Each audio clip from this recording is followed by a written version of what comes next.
चलो कैसे हैं आप लोग। तो बच्चे प्राथमिक चिकित्सा और स्वास्थ्य यानी फर्स्ट एड एंड हेल्थ की जो हमारी एमसीक्यू की सीरीज चल रही थी उसमें हमारा 7वां वीडियो है। और बच्चे इसमें हम देखेंगे जो हमारा 12वां और 13वां चैप्टर है उसमें जो है कि जिसमें पूछा है कि स्किन बर्न और पॉइजनिंग बाइट को लेकर के 25 क्वेश्चन हैं और इसमें देखेंगे बच्चे क्या क्या पूछे जा सकते हैं।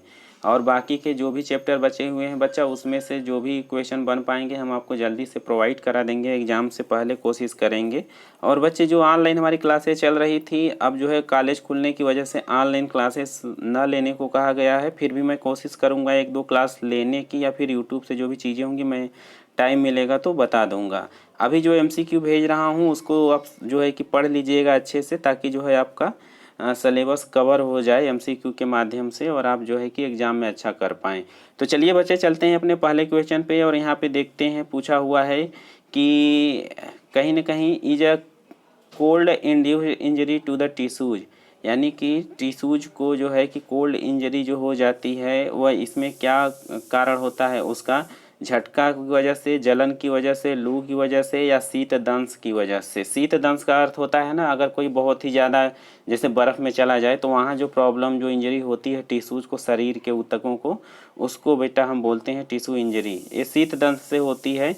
तो कहीं ना कहीं पहले का हो जाएगा आपका डी सही। ठीक है, पहले का हो जाएगा डी सही। दूसरे क्वेश्चन पे चलते हैं। बच्चा पूछा है जो व्यक्ति शुरू में गंभीर जलन से जूझ रहे होते हैं उनकी मृत्यु कैसे होती है। यानी कि मान लीजिए कोई व्यक्ति बहुत ही ज़्यादा जल गया और काफ़ी टाइम तक अगर वैसे ही है तो उसकी डेथ हो जाती है, जिसका मेन रीज़न क्या होता है। तो इसमें हो सकता है बच्चे बैक्टीरियल इन्फेक्शन और ज़्यादा पानी की कमी, जलने से पानी की कमी हो जाती है शरीर में, उससे भी। तो आपका दूसरे का हो जाएगा डी सही, यानी कि बी और सी दोनों सही हैं। ठीक है बच्चे चलते हैं अपने तीसरे क्वेश्चन पे। बच्चा पूछा हुआ है कि जलन को 1 से 3 डिग्री में बांटा गया है, जिनमें से 3 डिग्री की जलन कौन सी होती है। तो आप सबको पता है बच्चे कि आपके शरीर में ना जो त्वचा होती है वो 3 लेयर में होती है, एपिडर्मिस, डर्मिस, हाइपोडर्मिस। ठीक है, तो ये जब जलती है तो आप देखेंगे कि कभी कभी ऊपर का स्किन बस जल गया है, कभी कभी थोड़ा सा गहरा जल जाता है, कभी कभी उससे भी गहरा जल जाता है। तो इसी तरह से शरीर 3 तरीके से जलता है। तो तीनों को फर्स्ट डिग्री, सेकेंड डिग्री और थर्ड डिग्री में बांटा गया है। तो यदि थर्ड डिग्री कहा जाता है कि कोई जल गया है तो उसमें क्या होता है, इसमें होता है बच्चे कि जलन पूरे त्वचा और ऊतक तक फैली होती है, यानी कि burn extended through all the skin layer and tissues, यानी कि सभी लेयर जब जल जाती हैं, तीनों की तीनों कहीं ना कहीं इफेक्ट होती हैं, तो उसको थर्ड डिग्री जलन बोलते हैं। तो तीसरे का हो जाएगा डी सही। ठीक है, चौथे क्वेश्चन पे चलते हैं। बच्चे पूछा हुआ है आपके शरीर पर प्रत्येक बाल एक छोटी नली से होकर निकलता है जिसे कहते हैं। यानी कि आप देखे होंगे बच्चा कि आपके पूरे शरीर में छोटे छोटे बाल निकले हुए हैं, तो वो एक ना नली से आपके शरीर से निकलते हैं। जब आप ना स्किन वाला चैप्टर पढ़े होंगे, पढ़ाया गया है, तो आप वहाँ देखे होंगे कि कैसे कैसे उसमें स्किन से जो है कि हेयर निकलता है, बाल। तो जिससे निकलता है बेटा उस नली को क्या बोलते हैं, तो उसे फोलिकल बोलते हैं ना। ठीक है, चौथे का ए सही हो जाएगा जहाँ से बाल निकलता है। पांचवें क्वेश्चन पे चलते हैं। बच्चा पूछा हुआ है शरीर का सामान्य तापमान कितना होता है। तो आप सबको पता है ये सारा वे वाला क्वेश्चन 37 डिग्री बोलते हैं, 37 डिग्री 5.5 होता है। ठीक है, तो बी सही हो जाएगा आपका इसका। छठे क्वेश्चन पे चलते हैं। बच्चा पूछा हुआ है कि बहुत गंभीर जलन जो त्वचा और अंदरूनी ऊतक को ख़त्म कर दे उसको किस डिग्री की जलन कहेंगे। यानी कि अगर कोई व्यक्ति जल गया है बच्चे तो उसको जो है कि अगर बहुत ही अंदरूनी ऊतक अगर उसके डैमेज हो गए हैं तो इसको कहीं ना कहीं हम तीसरे स्तर की जलन बोले हैं, अभी आपको हम ऊपर ही बताए हैं। सातवां क्वेश्चन है बच्चे धूप से जलने पर क्या नहीं करना चाहिए। अब आप सोच रहे होंगे कि धूप से कौन जलता है, तो आप लोग शायद न देखे हो, लेकिन बहुत ऐसी जगह है जहाँ टेम्परेचर बहुत ज़्यादा होता है तो वहाँ बहुत सारे लोगों को जो है कि इससे प्रभावित होना होता है, वहाँ लोग मर जाते हैं जल के। तो इसमें क्या कहा है कि नहीं करना चाहिए, तो इसमें ना नमी वाली क्रीम, मॉइस्चराइजर, लोशन नहीं लगाना चाहिए, बाकी पेट्रोलियम जेली और एलोवेरा लगा सकते हैं। तो सातवें का हो जाएगा बी नहीं करना चाहिए। आठवें क्वेश्चन पे चलते हैं। बच्चा पूछा है आपके शरीर के किस हिस्से में शीत दंश होने की अधिक संभावना होती है। शीत दंश का अर्थ होता है बच्चे कि अगर हम किसी बहुत ही ठंडे जो है कि एरिया में अगर हम जाते हैं तो वहाँ जो हमारे स्किन को, टिश्यू को इफ़ेक्ट होता है उसको हम लोग शीत दंश बोलते हैं। ठीक है, तो आप वही सोच रहे होंगे कि हम लोग पैरों के बगल चल के चलते हैं तो हमारा जो अंगूठे होंगे यानी कि जो भी पैर का हिस्सा होगा वो ज़्यादा प्रभावित होगा। तो बी वाला सही है। चलिए चलते हैं अपने 9वें क्वेश्चन पे। बच्चा पूछा हुआ है कि 9वां, शीत दंश में शरीर के हिस्से पर ज़्यादा खतरा रहता है, तो कौन से हिस्से पर? तो सेम क्वेश्चन ऊपर जैसा ही है। तो आप सबको पता है पैर के हिस्से पे आप कहीं भी जाएंगे तो पैर के बल से जाएंगे, बाकी शरीर में तो ज़्यादातर कपड़ा ही पहनने होते हैं, लेकिन जो है पैर प्रभावित होने के चांसेस बहुत ज़्यादा होते हैं, जो भी पोर्शन खुला होता है खास तौर पे शरीर का। चलिए 10वें क्वेश्चन पे चलते हैं। बच्चा पूछा है यदि आपके कान में कोई कीड़ा चला जाता है तो उसे क्या डालकर निकालेंगे? आप देखते होंगे बहुत बार आपके कान में ना कुछ सोए रहते हैं रात में तो कुछ घुस जाता है, या फिर उड़ते उड़ते कोई घुस जाता है उसमें कीड़ा वीड़ा, तो कैसे निकालेंगे? तो उसके कई सारे तरीके हो सकते हैं। गर्म चाय डाल देंगे, गर्म पानी डाल देंगे, गर्म जैतून का तेल डाल देंगे। ठीक है, तो इसमें जो है बी सही हो जाएगा बच्चे, गरम जैतून का तेल डालेंगे। एकदम गरम नहीं कि कर्म उखड़ जाए, ठीक है, हल्का गुनगुना। ठीक है, तो गरम जैतून का तेल डालेंगे। 11वें क्वेश्चन पे चलते हैं। बच्चा पूछा हुआ है कि आपके शरीर का सबसे बड़ा अंग कौन सा है? तो त्वचा आपके शरीर का सबसे बड़ा अंग है बच्चे, क्योंकि आप सबको पता है कि आपके शरीर को पूरा कवर किया हुआ है, तो बहुत एरिया में फैला है। 12वें क्वेश्चन पे देखिए बेटा, पूछा है कि किस आयु समूह के वर्ग के लोग ज़्यादा जलते हैं? तो 12वां क्वेश्चन अपने मन में एक बार आप खुद अटेम्प्ट करिए, क्योंकि ये कॉमन सेंस का क्वेश्चन है बच्चे, कि कौन सी उम्र के लोग जो है कि ज़्यादा जलते होंगे?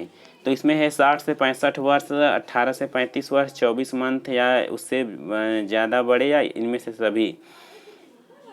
तो बच्चे आपने अटेम्प्ट कर लिया होगा, इसमें बी सही होगा, क्योंकि 18 से 35 वर्ग के जो लोग होते हैं वो ज़्यादातर बाहर होते हैं घरों से, तो उनके ऊपर खतरा होता है। और यही जलने वाला ही नहीं, काफ़ी सारे खतरे जो होते हैं इसी उम्र में होते हैं, क्योंकि बच्चे कोचिंग जाते हैं तो कोचिंगों में आग लग जा रहा है, लोग ड्यूटी जा रहे हैं तो वहाँ ऑफिस में आग लग जा रहा है, बस में जा रहे हैं आग लग जा रहा है, तो कहीं ना कहीं 18 से 35 एज के होते हैं। ठीक है, चलिए 13वें क्वेश्चन पे चलते हैं। बच्चा पूछा है रसायन से जलने पर कौन सी प्राथमिक चिकित्सा देते हैं?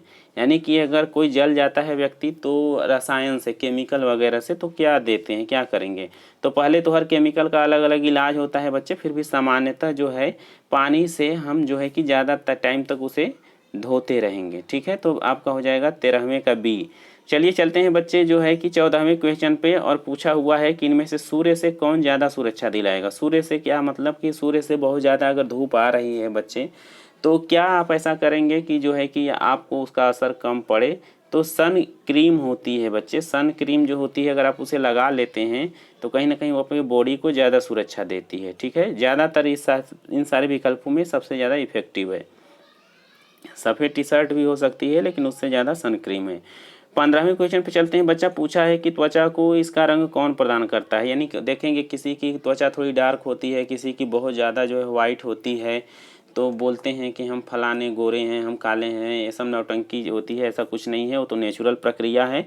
तो त्वचा को बच्चे जो आपका कलर प्रोवाइड कराता है वो मेलानिन होता है।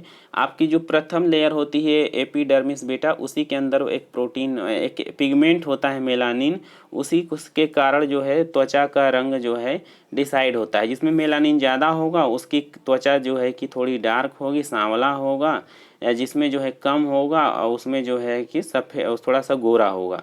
तो जिनमें मेलानिन की कमी होती है, जो ज़्यादा गोरे लोग होते हैं उनमें बीमारियां भी ज़्यादा देखने को मिलती हैं। तो जिनमें मेलानिन ज़्यादा होता है यानी जो सांवले होते हैं बेटा वो अच्छे होते हैं, उनकी शरीर मतलब अच्छी होती है ज़्यादा। चलिए 16वें क्वेश्चन पे चलते हैं। पूछा है कि कोई कैसे जहर से ग्रसित होता है? यानी अगर देखते हैं कि अगर कोई जहर से ग्रसित है तो क्या हो कारण होगा? या तो वो निगल लिया होगा, या तो उसे कोई खिला दिया होगा, या फिर त्वचा से अवशोषित कर लिया होगा। बहुत बार त्वचा जो होती है अगर जहर के कांटेक्ट में आती है तो उससे भी शरीर के अंदर चला जाता है, क्योंकि त्वचा में भी बहुत सारे होल होते हैं। ठीक है, तो डी सही हो जाएगा, सभी तरीके से व्यक्ति के अंदर जहर फैल सकता है। 17वें क्वेश्चन पे चलते हैं। बच्चे पूछा है रेबीज फैलता है? रेबीज आप सुने होंगे कुत्ता काटने से हो जाता है, तो सिर्फ कुत्ता काटने से नहीं होता है, ये भ्रम है। और बहुत सारे जानवर जो होते हैं जो मांस वगैरह खाते हैं, या फिर ज़्यादातर जो काटने वाले होते हैं, तो वो उन सब से हो जाता है। तो पशु के काटने से रेबीज फैलता है, बी सही हो जाएगा। 18वें क्वेश्चन पे चलते हैं। बच्चा पूछा है चमड़ी की ऊपरी सतह कौन सी होती है? यानी what is the outer most layer of skin? तो आप सबको पता है कि आपकी बच्चे ऐसे ऐसे 3 स्क्रीन है ना, ऊपर वाली को एपिडर्मिस, नीचे व बीच वाली को डर्मिस, और जो है एकदम नीचे वाले को हाइपोडर्मिस बोलते हैं। ठीक है, तो आपका डी सही हो जाएगा। 19वें क्वेश्चन पे चलते हैं। बच्चा पूछा है रक्त नलिकाएं त्वचा में लाती हैं, यानी कि बच्चे त्वचा है तो इसमें ना रक्त नलिकाएं जो होती हैं आपकी आके जुड़ी होती हैं कहीं ना कहीं, तो त्वचा में क्या लाती हैं वो ऑक्सीजन और पोषण लाती हैं। ठीक है बच्चे, तो आपके 19वें का हो जाएगा बी सही। 20वें क्वेश्चन पे चलते हैं। बच्चा पूछा यदि जलने पर ऊपरी त्वचा और निचले स्तर का कुछ हिस्सा प्रभावित होता है तो इसे किस स्तर का जलन कहेंगे। तो बच्चे आप सबको मैंने बताया है कि कहीं ना कहीं जो ऊपरी सतह होती है वो जलती है तो उसको प्रथम डिग्री की जो है जलन बोलते हैं। ठीक है, 20वें का हो जाएगा आपका ए सही। 21वें क्वेश्चन पे चलते हैं। बेटा पूछा हुआ है कि यदि आंख में रसायन के छींटे पड़ जाएं तो क्या करें। तो आप सबको पता है कि आंख जो होती है बच्चे वो बहुत ही ज़्यादा सेंसिटिव पार्ट है, तो हमें पहले क्या काम करना चाहिए, पानी से अच्छी तरह से साफ़ कर लेना चाहिए, आँखों को पानी में खोल के ताकना चाहिए, ऐसा कुछ और इलाज कराना चाहिए। ठीक है, तो डी सही हो जाएगा 21वें का। 22वें क्वेश्चन पे चलते हैं। बच्चा पूछा है यदि व्यक्ति इलेक्ट्रिक से जल जाए तो पहले क्या करना चाहिए। यहाँ क्या करना चाहिए नहीं, यहाँ पहले क्या करना चाहिए। ठीक है, तो पहले तो हम करेंगे कि व्यक्ति को इलेक्ट्रॉनिक के जगह से हटाएंगे। ठीक है, आप सबको मैंने पढ़ाया भी है। चलिए 23वें क्वेश्चन पे चलते हैं। बच्चा पूछा है कि त्वचा सब करती है इनमें से एक को छोड़कर, यानी त्वचा के बहुत सारे काम हैं लेकिन इन जो 4 विकल्प दिए गए हैं इनमें से एक नहीं है। तो शरीर को इसमें पढ़ लीजिएगा, शरीर को मीठा भोजन के शोषण में सहायक, यानी help the body absorb sugary food, यानी अगर बहुत सारा मीठा कुछ खाते हैं तो त्वचा उसमें हेल्प करती है, तो ऐसा कुछ नहीं है, यही गलत है, जो सी सही हो जाएगा यहाँ। लेकिन 24वें क्वेश्चन पे चलते हैं। बच्चा पूछा है यदि जलने पर छाला पड़ जाए तो क्या करना चाहिए। तो आप दिमाग लगाइए क्या करते हैं आप लोगों को कोई सलाह देगा कि ये छाला को फोड़ दो, तो बिल्कुल नहीं करना चाहिए ऐसा, छाले को ऐसे ही छोड़ देना चाहिए जब तक कि खुद न फटे। ठीक है, नहीं तो इन्फेक्शन के चांसेस बढ़ जाते हैं। ठीक है बच्चे, तो आपके 24वें का हो जाएगा बी सही, कि छाले को डिस्टर्ब ना करें। 25वें क्वेश्चन पे चलते हैं। बच्चा पूछा है एक सांप के काटने पर क्या करना चाहिए, यानी अगर किसी को सांप काट लेता है तो क्या करना चाहिए। बर्फ़ नहीं लगाना चाहिए, और घाव को न काटें और न चूसें। ठीक है, हाँ, और जो है कि उपर्युक्त सभी या टर्निकेट न लगाएं। तो जो है कहीं ना कहीं ये सब सारी चीज़ें जो है कि नहीं करनी चाहिए। हाँ, वहाँ पे आप टर्निकेट लगा सकते हैं। टर्निकेट क्या होता है ना, मान लीजिए कि ये आपका किसी की उंगली है, अब यहाँ पे जो है कि सांप काट लिया है तो यहाँ टर्निकेट जो है लगा देंगे, तो कहीं ना कहीं एक बैंड होता है, एक तरह से रस्सी टाइप का बांध देंगे, तो जो है जहर जो है बच्चे वो जो है कि आगे नहीं फैलेगा। तो टर्निकेट लगाएं, ये वाला सही होगा सांप काटने पे। ठीक है, तो 25वें का हो जाएगा सी सही। ठीक है, तो बच्चे इस वीडियो में जो है हमने 25 क्वेश्चन जो है देख लिया कि क्या क्या 25 क्वेश्चन पूछे जा सकते हैं। बच्चे आगे के जो भी चैप्टर हैं हम कोशिश करेंगे कि जल्दी जल्दी उसको भी कवर करा दें। ठीक है, तो आज की वीडियो में बेटा इतना ही। अपना ख्याल रखिए, अपने परिवार का ख्याल रखिए, पर्यावरण का ख्याल जरूर रखिए। मिलेंगे नेक्स्ट वीडियो में, तब तक के लिए जय हिंद।